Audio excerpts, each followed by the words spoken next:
Steve Legler, welcome to the ROI Online Podcast. Steve Brown, thank you for having me. It's always good when there's more than one Steve. Right? More Steves, more better. You know, the folks that listen to this podcast, they're obviously, it's just part of the deal. They're wondering why they should invest in this episode. Here's something that really struck me. I wasn't aware that 90% of the businesses in the U.S. specifically are family owned. And I didn't realize that there are about 5.5 million family owned businesses. And that's crazy when you think about the perception that most people have of business is like these big, giant, evil, faceless, greedy organizations, right? And the truth is, no, it's a bunch of families doing the best they can. And yet you deal with probably the thing that I would want to avoid the most is how do you transition ownership or leadership in an organization that's family ran? Be like, Dad, come on, put me in charge, please. No, Steve, we've known you since you were like a little kid, and this is what you're going. I can't imagine what it's like. Why in the world would you choose to plant your flag in the middle of that chaos? Steve, you've brought up so many points that I could riff off of, but I have chosen to plant my flag into what we call, some people call the family circle. So there's this model of family business that came out of Harvard back in the 1980s. John Davis came up the 3-circle model. And it's basically, there's the business, there's the family, and there's the ownership, and they overlap. And some people are owners and they work in the business, but they're not family. Some people are family, so there's 7 different places in those 3 circles. And that's what makes everything interesting. And when I got into this gig of working with families, I actually decided consciously to plunge directly into the family side of things and the family circle, because I realized that it is the most important circle in many, especially when there's upcoming transitions from one generation to the next. And also, it's the most neglected side. Like every business will have their lawyer, their accountant, other people, the outside advisors to help them with that. Mm-hmm. And they don't often think that they want help or know where to find help on some of the more family stuff. And so I've gotten into the whole coaching and mediating game on that score, because I grew up in a family business, so I have the lived experience. And that was a perfect connection from the early part of my career to this later part. And you wrote the book on this. Yeah, well, I did write a book called Shift Your Family Business back in 2014. This was geared to people like my father, who was an entrepreneur who had started a business. Yeah. And also my father-in-law, who had started a business. And I often find basically something you were just starting to hint at is like sometimes people say, hey, Dad, give the business to me or whatever, is that transitioning from the first generation to the second is really tough. And often the wealth creator, the entrepreneur, the one who caught lightning in a bottle is very reluctant to want to leave. And so the Shift Your Family Business, the letters in the word shift are actually an acronym for a process that I was laying out there. So the S stands for start. Mm-hmm. H stands for help, as in get help, get a guide to come and help you. I is for invest the time and some money in it. F is for flexible. You got to remain flexible and not think you're going to put this plan together and it's going to work exactly as planned. And T is for talk. It's actually could have been C for communicate, but shift doesn't make a very nice word. Right. And most of the important communication in families is talking. So that's what it ended up being. Well, shift with the C would be more like German or one of those Nordic languages, right? And believe me, I've had people say, what if you remove the F for flexible? What will you end up with? And it's like, okay. I'm big on the bathroom humor too, but not for the name of my book. Well, me too. That's the name of my book. So that's a universal. Oh, well, exactly. Yeah. That's right. You can put my book in your toilet and yeah. Well, give us some backstory because, all right, you grew up in a family business. Was it that bad that you thought, I got to go and change the world? No, oh no. So my dad was an immigrant entrepreneur who had arrived in Canada in the early 50s, and about 10 years later decided to start his own business after working for somebody else. He became their biggest competitor. So that was the early 60s, 63. I was born in 64. Business was a year old. I have two older siblings, but they're both sisters. And this was a steel business, steel fabrication. So it was a dirty business. It was the 1960s. So I was immediately viewed as the heir apparent. My father finally had, the person who's going to take over his business. And guess what his name was? Steve. His name was Steve. So I went through most of my life as Steve Jr. And so from my earliest memory, the expectation was clearly drawn out for me that you will come and work for me and you will join the business. And so in high school, every summer, and right through college, every summer, what did I study in college? Business, because hey, well, I was basically told this is what you're going to do, and it was like the path of least resistance for me. So I did that. Went to work for the company for 3 years, right after getting my bachelor's degree. And then it was time to go do my MBA. So I went off to do my MBA and came back, and an interesting thing happened on my first day back when I walked by my dad's office and he said, "Stephen, come here, sit down, close the door." And I had no idea what was coming. And he said, the last 2 years you've been gone. The business has been going downhill. We've been losing markets here and there. So we're probably going to have to close or sell or merge or do something. And I was like, okay. Look, if that's what you got to do, I've been planning to come back here, but it's certainly not, my heart hasn't been set on it. And so long story short, 6 months later, we'd gone from 250 employees down to 4. And 2 of us were named Steve Legler. And I ended up, as we might call it now, managing a small family office. But nobody knew what a family office was in 1991, least of all me. And I mean, even today, most people don't know what it is. But it's basically I was managing the affairs of that the family owned, because we still had some real estate, we had some patented products that were licensed, and we had some money from the sale of the operations to invest. And so that became my job. Totally unexpected and not what I was, what I really wanted to do. But there it was, too much to walk away from, and not enough to get excited about. The typical image of the son who's going to take over, or the family who's going to take over, is like they don't deserve it. They haven't worked hard. They're not bought in. I think of the Caddyshack movie where the lazy son, I don't know if it's Danny Boy, or I'm trying to remember his name, but that's usually the image of who's going to take over. And often there's some version of that going on where the energy or the original drive doesn't exist, but yet the father, or maybe the starting one, like you said, that had the lightning in the bottle, they feel somewhat obligated to pass it down, even though that maybe the horsepower doesn't exist in the next heir. Exactly. And in fact, for me, it was probably a blessing in disguise, because I really didn't have the entrepreneurial spirit that my father had.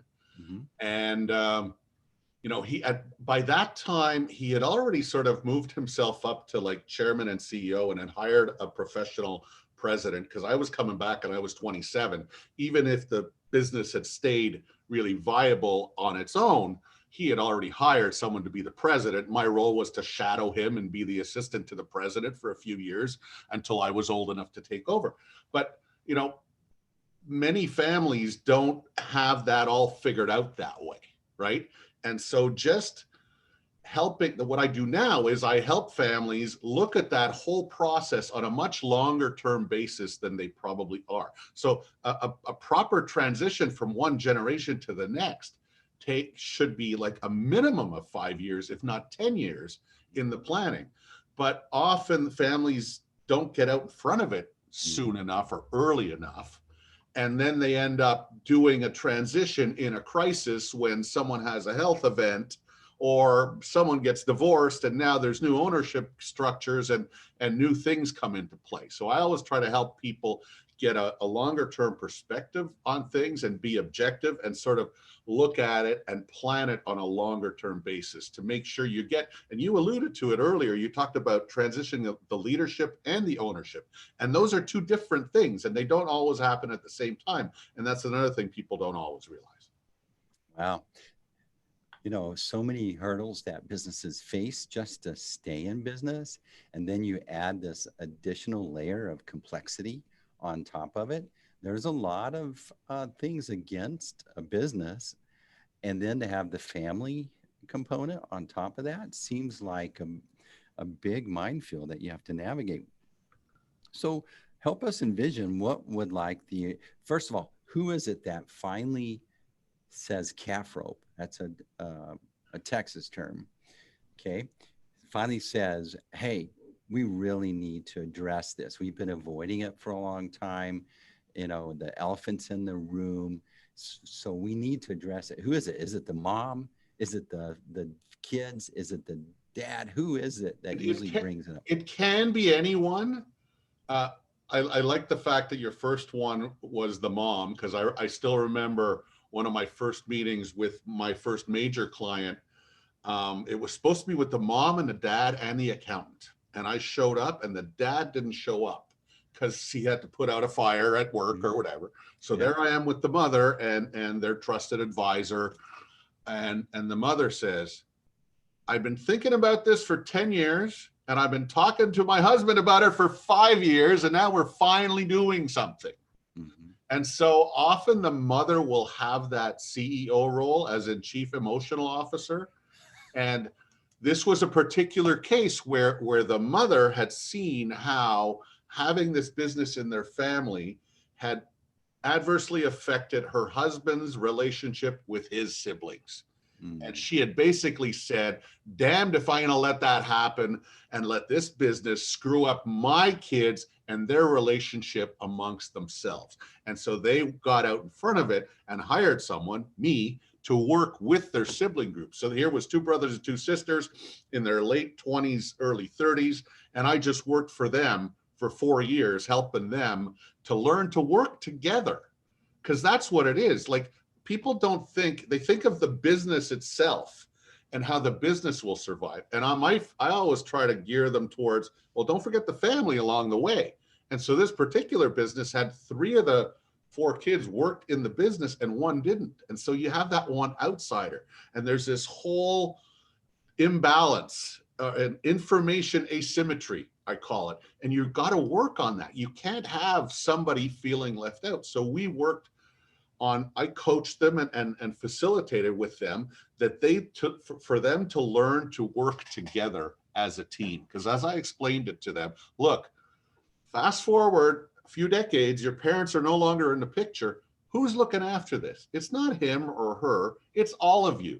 And if you only start to work together after a funeral or after something happens, you're not going to be able to figure out how to work together as a team and learn who can play what role well and how to relate to each other to keep this whole big train on the track, because there are a lot of obstacles. And you really don't want the family relationships to become the obstacle that derails the train. So it seems not only, here's the hurdle that I imagine that you encounter, is that you not only need to understand business succession, but you have to be a therapist in some way, because I imagine there's a lot of times where you're being lobbied for some sort of influence on, one of the siblings wanting to get you to sign off on them, and they're missing the point of the bigger conversation. How do you avoid that? How do you resolve that? It's not easy, and the first step is you need to figure out who the client is. And for me, the default is my client is the family. It's not dad, it's not the person who first contacted me, it's the whole family. And it's not, I mean, it's easy to say, it's not always Mhm. as easy to do, right? Mhm. But I need to come in there and have everyone like me and trust me enough and respect me enough that I can deal with them. And it's could be theoretically really easy for me to screw that up. And Yeah. if I screw it up with one person, I've screwed up the whole thing. Like I've put too much too much salt in the soup that you can't take out after as soon as I do that. So I'm very, very conscious of it. I have a network of people that I know that do similar things that I've met through an organization called the Family Firm Institute. And we have like an online study group where we compare notes and talk about this kind of stuff. But when you say that, you almost have to be like a therapist. And it's true. And there are people who work in this field as well who do have on their business card, Dr. So and so, PhD. And I don't consider them necessarily my competition because I like to hope that only the families that have really gotten into the deep end will be calling them. But it's interesting that a lot of the things I deal with are more of the personal nature. Yeah. And that's why I did one of the first things I did when I decided to go down this road was to start taking coaching courses and getting a coaching certification to learn how to listen, to learn how to facilitate, to learn how to play that interpersonal role. And like I said, there is the business circle, which for the first 4 decades of my life, I thought the business circle was the only circle and certainly the most important circle. And it was only later on that I realized that it's the family circle where the interesting stuff takes place. Yeah.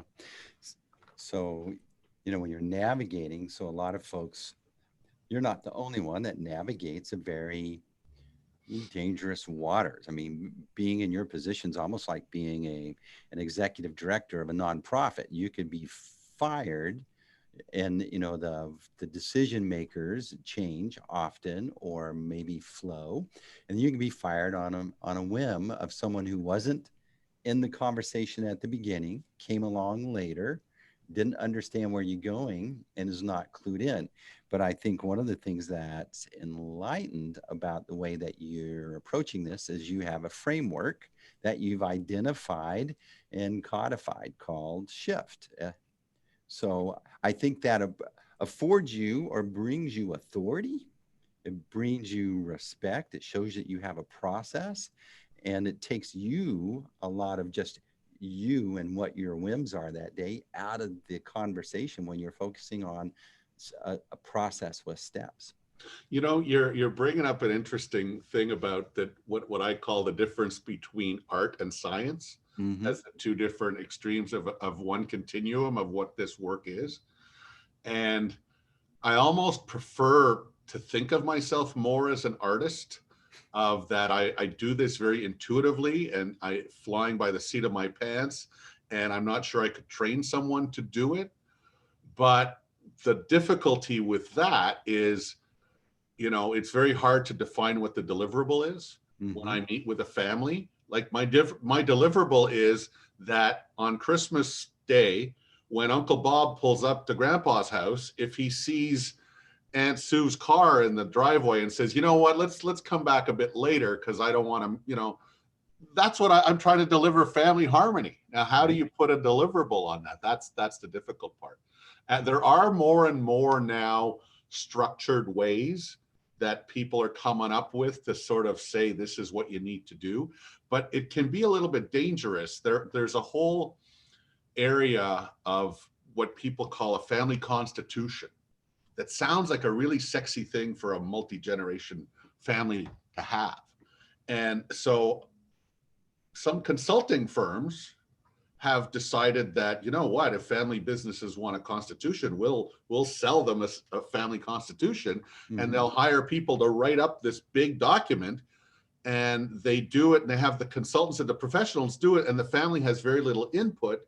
And you can guess what the value of that document to the family will be afterwards if they've had no input into it. Yeah. It's zero or less, right? It's like, yeah, but I never signed that BS, that piece of paper, right? So yes, family constitution makes sense for a family that's been in business for a few generations, and they need to sort of, codify all their guidelines of how they've agreed to work together.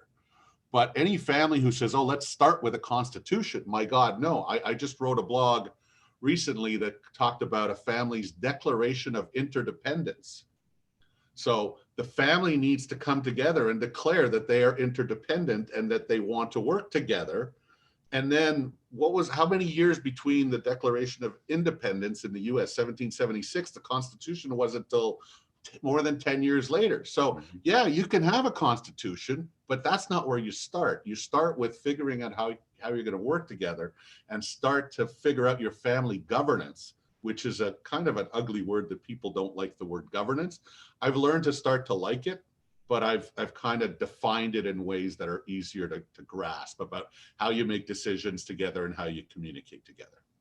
Yeah, I think that that constitution would be important, but it's my overarching theme in my book is it's not one silver bullet. It's not a one tactic that's going to resolve a very complicated issue, but there's a lot at risk if you don't get this right. And it's more of a comprehensive system. And so that's why I was attracted to that. You had a process that you can go step by step and come up with a more healthy, comprehensive resolution for a very complicated issue. And every family is going to do it differently. And what I also try to reinforce is that this should evolve very slowly. It should be co-created by the family members who are affected by it. It's iterative. You have to keep going and come back and have a meeting, figure out what you've done, what you want to do next, come back 3 months later, have another meeting, talk about what happened. Things change. People need time to absorb and digest different changes. People have to learn how to react to each other. And as I was talking about earlier, having siblings working together on things where they're forced to work together to organize things. And then they learn which siblings they can count on to respond quickly, which ones are always going to need a reminder. But all these things are very important for them to learn to do so that they learn how to behave as an interdependent group of people.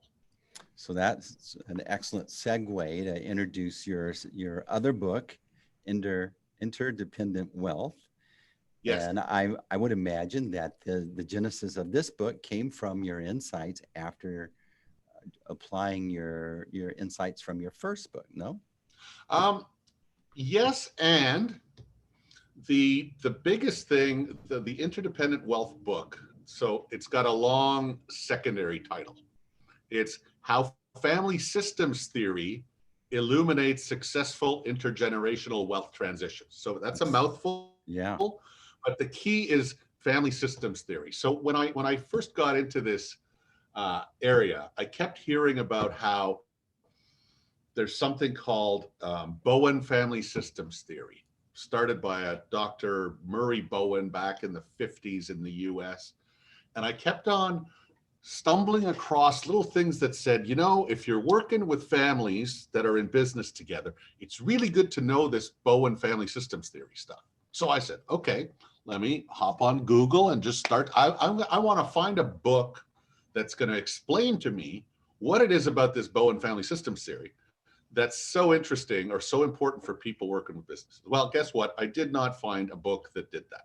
There were books about Bowen family systems theory, but there wasn't anything that was to answer my question. So I decided to learn about it enough. And then 4 years later, I wrote the book that I had been looking for. And so what I discovered with the Bowen family systems theory, the people who live in the Bowen the systems theory world that I was exposed to through my Bowen training, I would say more than half of them are therapists. So they're social workers or other kind of masters in social work and or clinical psychologists that use Bowen theory. Then there's another group that's maybe 30% from my just guesstimate that are clergy people. Okay, so I was training at the Bowen Center at Georgetown, and I was sitting in a group where everyone was part of a church, either as some kind of rabbi or minister or something else. And I was sitting there thinking, my grandmother, my maternal grandmother who lived with us when I was a kid, she used to tell me, you should become a priest. You should become a priest. And I would just laugh at her. And here I was like 40 years later, and I'm sitting there, and I was the only one who wasn't from a church, but I fit right in with these people. But so anyway, the number of people in the Bowen world who are actually have the overlap with the family business space is actually maybe 5 or 10%. And so what I realized was I'm in this minority place, but having learned about family systems theory really helps me when I sit with a family and I have to be that independent outside person who's not part of their family system. I'm coming in and observing their family system, and I don't want to change, but as soon as I'm there, I'm modifying the system in a certain way, even though I'm trying to stay on the outside. And I have to be very conscious to stay on the outside and observe it. But it allows me to look at the relationships between the people. And that I wrote the book for other people who do this kind of work to sort of help them understand some of the things I've learned from this systems theory, and so that they could have a basic education and maybe it's enough, or maybe they, wet their beak and said, hey, you know what, I want to learn more about this. And then they can go and find a training program to learn some of it themselves. So what are some statistics? How many families actually take advantage of this type of planning and transition planning? It seems like it would be an extremely competitive advantage. You're good. I like that question because I usually hate questions where people ask me what are the statistics, but Craig Aronoff is a man who he was one of the founders of the Family Business Consulting Group, which has been around for 25 or 30 years. And it's like the top name family business consulting group, although I know people that work in a lot of the other top ones as well.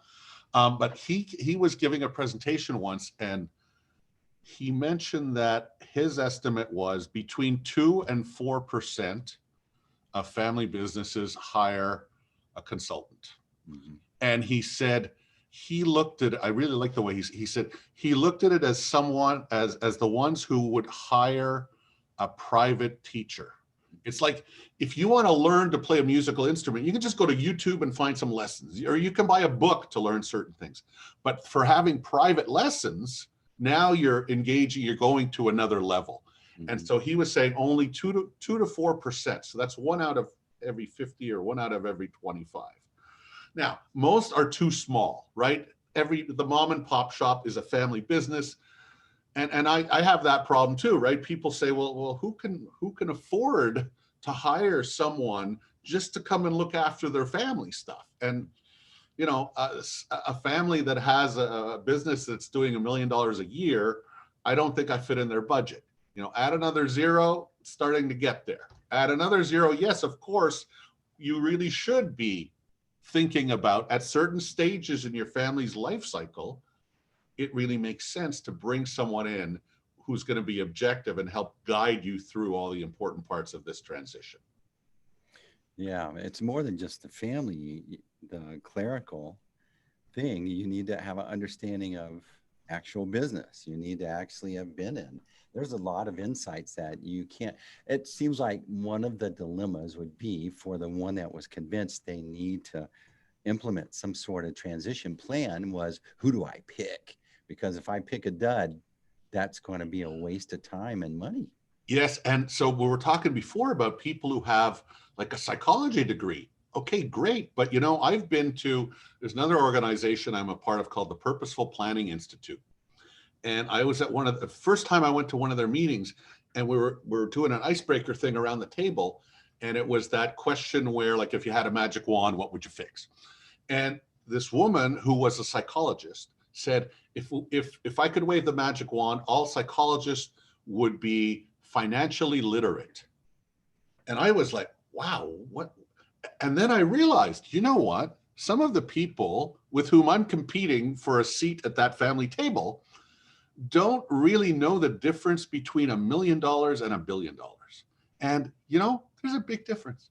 And it's not just the 3 zeros, it's in what and so someone who does not have that ability, who shows up at the table, will not be able to get the respect of the people around the table. And so I talk about my willingness and my desire to work in the family circle. Luckily for me, I have some credentials on my business card that allow me to go through the business door to get to the family. So I have an MBA, I have a CFA, Chartered Financial Analyst, so I can talk to the person who may not want someone to deal with their family, but I can earn their trust by being able to talk business with them and then work my way into the family system issues later on. That knowing or needing to know, have a financial acumen, I think so undervalued and missing in most of these business coaches that you see packaged everywhere on LinkedIn.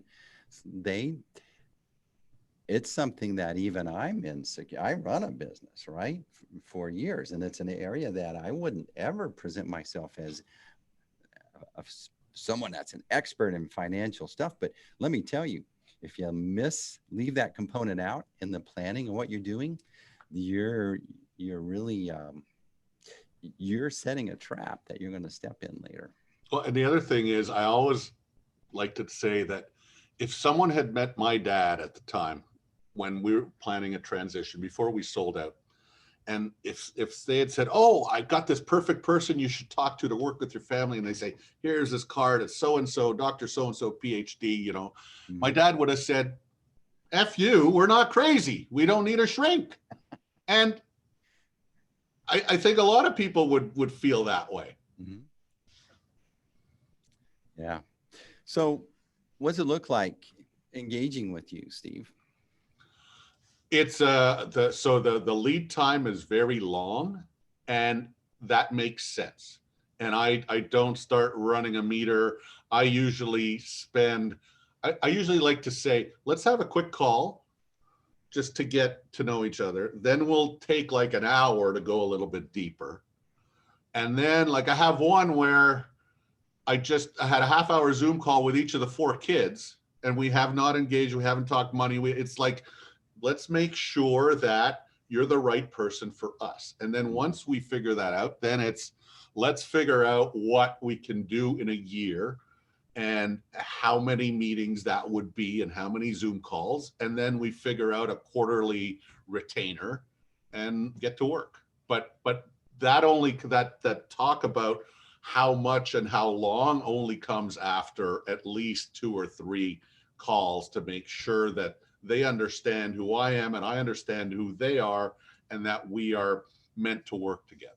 Because I've had clients where they say, "Oh, we need someone to referee our family meetings," and I was like, "Oh my God, that didn't last that long." I mean, I did help them a bit, but I'd rather, and there are people who do that. There are mediators who are specialists in. I prefer not to deal with them when they're already toxic. I've had one that came to me a little while ago, and when I realized I had to refer this guy, tell him to find a lawyer because he was about to get screwed by his brother and his father, I also realized not only am I handing this guy to a lawyer, I'm checking out, because at this point, I want to help families who want to work together get through that and work together. If they're already past the point, then there's other people who can deal with them better than me.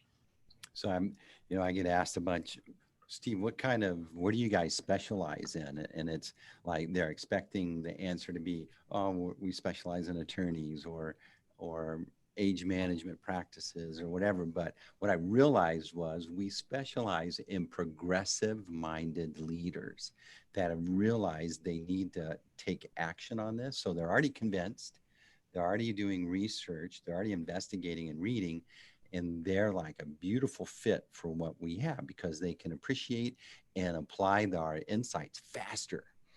And I would imagine it's similar in your case. Well, so yes, somebody in the family has to come to the realization that, hey, there's a lot at stake. We need to do something about this. And on our own, we're not going to get there. And so those are the people who are searching. And that could be mom, like we said. It could be dad. Sometimes it is. A lot of time, I got an inquiry 2 weeks ago from the guy said, I'm the son, and me and my sister, and I talk with my sister about this, but my parents don't want to talk about it, right? Yeah. So I've got a call with them next week to see how. So sometimes it comes from the younger people, which is sometimes encouraging and sometimes discouraging, right? Who makes the first call is less important than after both generations are brought together, do they both see the logic and have some willingness to commit to going forward? Because if they still don't see it, then that's a bigger obstacle. But sometimes the parents might have just been waiting, right? Like it's a waiting game. The parents don't want to bring it up because they don't want to set too much of an expectation. Yeah. The kids don't want to bring it up because they don't want their parents to feel like they're trying to push them out. And so even just asking questions sometimes is discouraged. And so they sometimes reach out to someone to help them have those conversations. Because, you know, we were talking earlier about the statistics of family business survival are really not great. And that's because there are a lot of obstacles. And most families left to themselves only will not be able to have the kinds of conversations that they ultimately need to have. And so the more that's at stake, because the wealth has grown and the business has grown, the more complex it is with the number of people and then in-laws who marry in and their kids and who's expecting what, the more complex it is and the bigger it is, the more I really think you should at least start looking for someone to help you. Excellent. So you have 2 books. Tell us about your books, your website, where people can find you, stumble into you, actually initiate maybe a sure conversation. So I like to say that I have a really good name, Steve Legler. It's short. It's not complicated. It's not that hard to spell, Legler, but it's not common.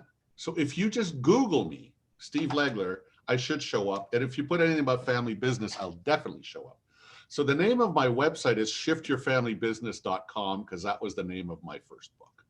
So you can find me there. You can find me on LinkedIn, and I accept 99% of my LinkedIn invitations, because there are some that just look too spammy, but most people, but I don't, you know, it's tough for me, right? Somebody hits me up on LinkedIn and they're like, they're a member, they're in the Army. Like, it doesn't feel like it fits, but maybe dad owns a business. So I'll usually say yes, because I don't know. And so LinkedIn, I post a lot on LinkedIn because I write a weekly blog. My website, my website has probably 400 blogs on it now, because I've been writing once a week for 7-8 years. I've got videos on there. There's other podcasts I've done. There's all kinds of information. And I know that I'm not the perfect fit for everybody, but I know there's other people out there that don't know me yet for whom I would be a really good fit.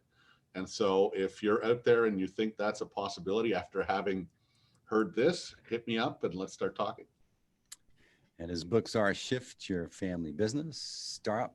You go with the subtitle there, Steve. Oh, yeah. So Shift Your Family Business, Stop Working in Your Family Business, Start Working on Your Business Family. So that's the 2-part thing. There's the working in and the working on that everybody knows about. But then there's the other one is, are you a family business? Is the business the most important thing? Or are you a business family? And I think that often, as I was saying earlier, that the entrepreneur who starts the business, that business becomes like their favorite child. And they're more concerned about the business and not enough about the family. And so the mental shift that I'm asking these people to take is, okay, stop worrying about making the pie bigger and start figuring out how this pie is going to get, run by your kids. Awesome. Steve, I'm jealous. Your name is Steve is a great name. I can relate. Yeah. But your last name is uncommon. Mine is common. So I have to I'm Steve Brown, and I have to put ROI online after it so that I can be found. Yeah. Because when I looked at my calendar and I saw, I Googled Steve Brown podcast, and there's some religious guy that's 80 years old. That's exactly. And I thought, am I talking to that guy? And I was relieved that it was the ROI Online guy. Yeah, me too. Although Steve Brown's got some books out there too. So yeah, great conversation. You've been an excellent guest, Steve. Thanks for being on the ROI Online Podcast. Thank you, Steve. And that's a wrap.